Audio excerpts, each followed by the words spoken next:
Guys, thank you very much, Hammy, Lammie, for taking the time. I really appreciate it. I guess first of all, we need to talk about the bar fight you're in with the hand, because that's this time of year. I guess it being a first year of a quadrennial, I guess it's a good time to have it happen. But what's going on with your hand?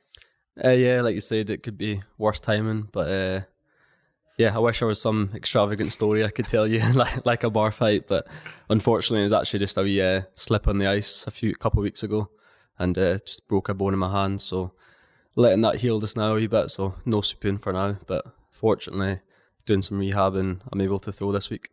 Yeah, you know what? We talk to a lot of clubs with what I do, and but wasn't the divider, like the divider between the sheets, kind of one of the? I'll tell you why. We talk to a lot of clubs, and we put a lot of foam and softer dividers or in because this isn't a joke. Like a lot of people slip, and then those dividers a lot of times are made of hard material, be it wood or puckboard or whatever the case may be. Wasn't that part of what's going on? Yeah, it was actually, I was walking on one of the sideways and just lost my footing, I guess, and just slipped off the side of one of them and landed on it. And like you said, it's a pretty hard material, so there wasn't much forgiveness there.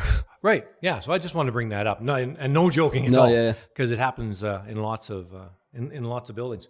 So you guys are known as the best sweeping duo in our game. So I really wanted to dig into the into your sweeping, I guess, and your fitness. Obviously, extremely fit.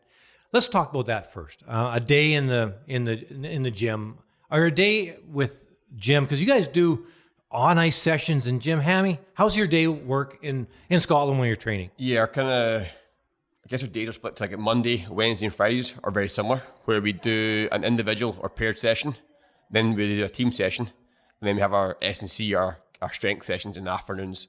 Say it's myself and Bobby in the gym in the afternoon. Grant and Bobby will be throwing, and they'll go into the gym in the morning. So we kind of split up our sessions. So that's how we make sure we get our individual or paired sessions with our coach for doing technical work. And then we all come together and do our team session. So we're kind of doing 3 sessions a day on a Monday, Wednesday, Friday. And then on a Tuesday and Thursday, we add in some games, maybe versus Team Mouat, or we do a individual, paired, and team session. And then we try and do some cardio after.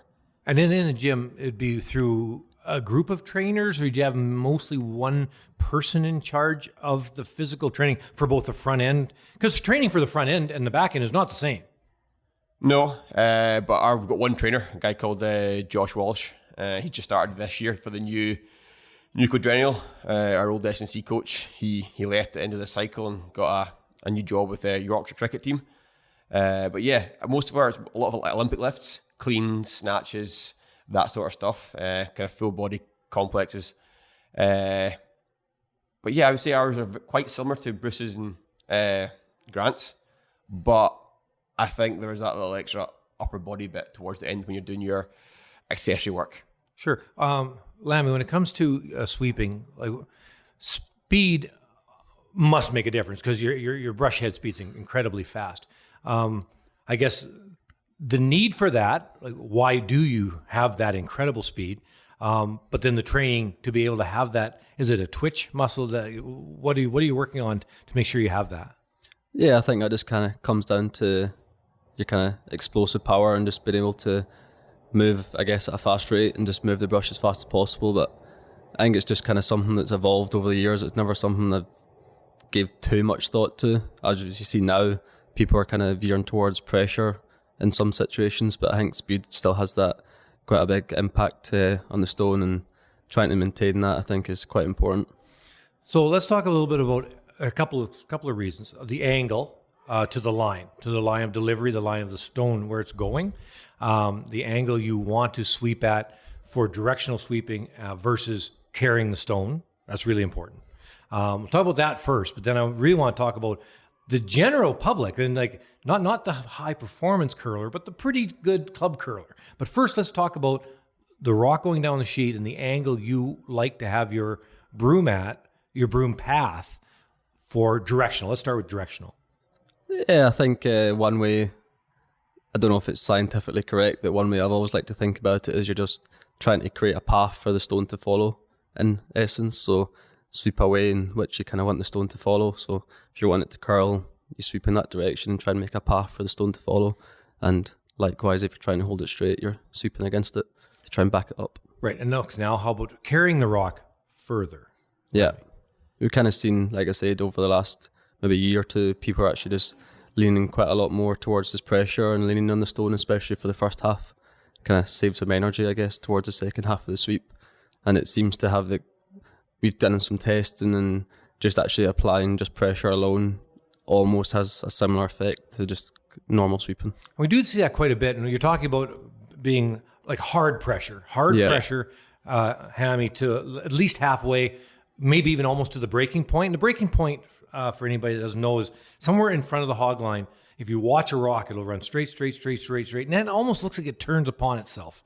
And that's the breaking point. Hammy, your thoughts on the hard clean and then brush hard to save energy, to Bobby's point, versus sweeping hard all the way down the sheet. Now you're talking to a lot of people that aren't curling every day, but the regular club member. We do some sweeping drills back home for cardio. And we've tried the leaning and sweeping for 30 seconds up and down, back and down the sheet, maybe a few times, then moving on. And sweeping out for 30 seconds, which you might not sweep out there for 30 seconds for one sweep, but you're trying to take it to that extreme. And it's hard.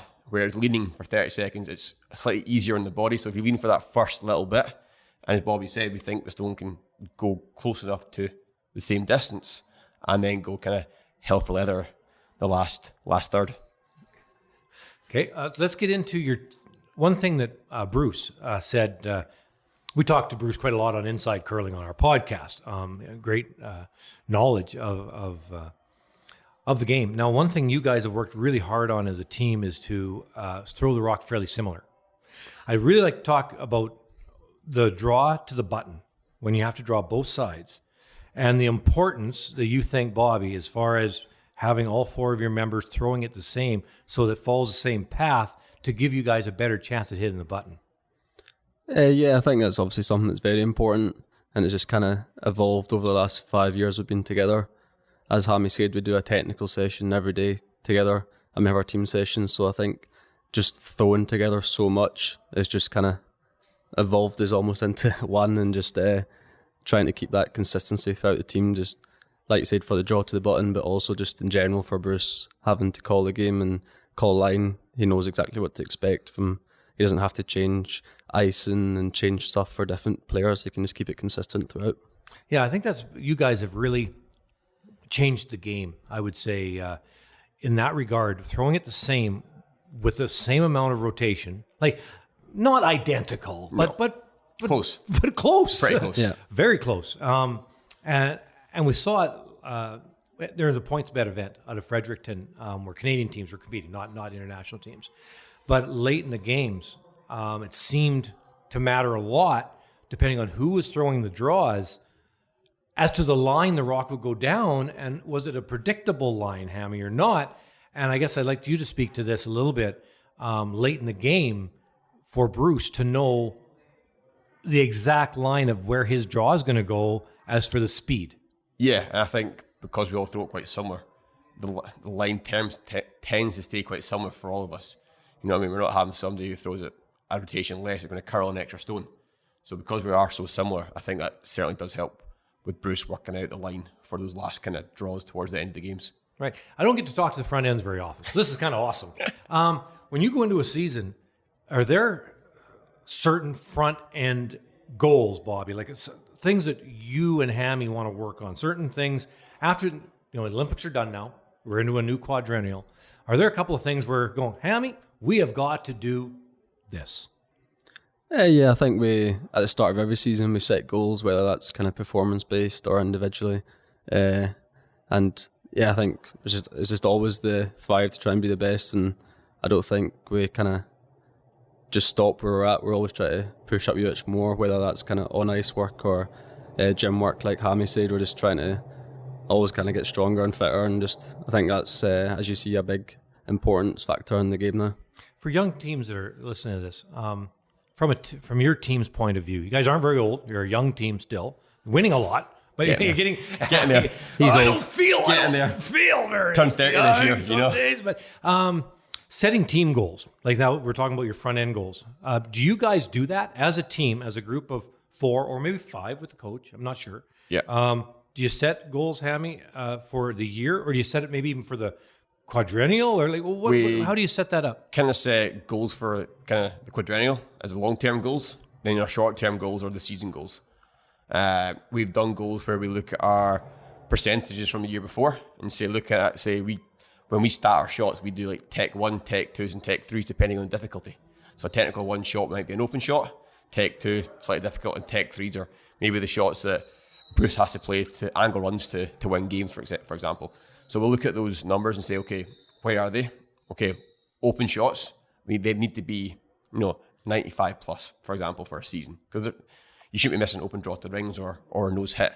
So we're trying to make sure we're setting goals to make ourselves accountable at the end of the season or at certain points. So if we're talking to a young team's coach, a team that's 14 or 15 years old, and obviously their numbers won't be the same as your numbers, but the numbers still matter. Yeah. So if it's a technical 1, a fairly simple shot, technical 2 or technical 3, and then over the whole year, because the coaches have the ability to keep track of all this stuff. Yeah, we get each competition, we get a report for our numbers, for our stats for the week. That it was Alan, it's now Michael Goodfellow, our new coach for the next 4 years. And then we get a season report as well. So every single rock you threw last season, we get a report, and it breaks down to draws, to freezes, to tap-backs, to takeouts, multiple takeouts, peels, everything. It tells you, right-hand side of the sheet versus left-hand side of the sheet, in-turn, out-turn, etc. So you can see potentially maybe you'd hope not, but it might be a 8% difference between left and right side of the sheet. Why is that? And we can go look at that. We can break down the error codes, etc. And then go back and look at those errors and see where those errors were made and where we might have to make improvements. Last thing I want to talk to you guys about, and this is people come into my store a lot, and they're, which broom do they want to get because they want to direct the rock. So in your mind, Bobby, a curling community, what percentage do you think of the club curler, the pretty good curler but not high level curler, could actually direct a stone, like to be able to help have a rock stay straight or actually get it to come around the guard a little bit? What do you think that is? How many people should concern themselves with this? It's a hard one to answer, I guess, because it's hard to kind of quantify. But even for us, we still don't really know the full measurements and impact you have on the stone.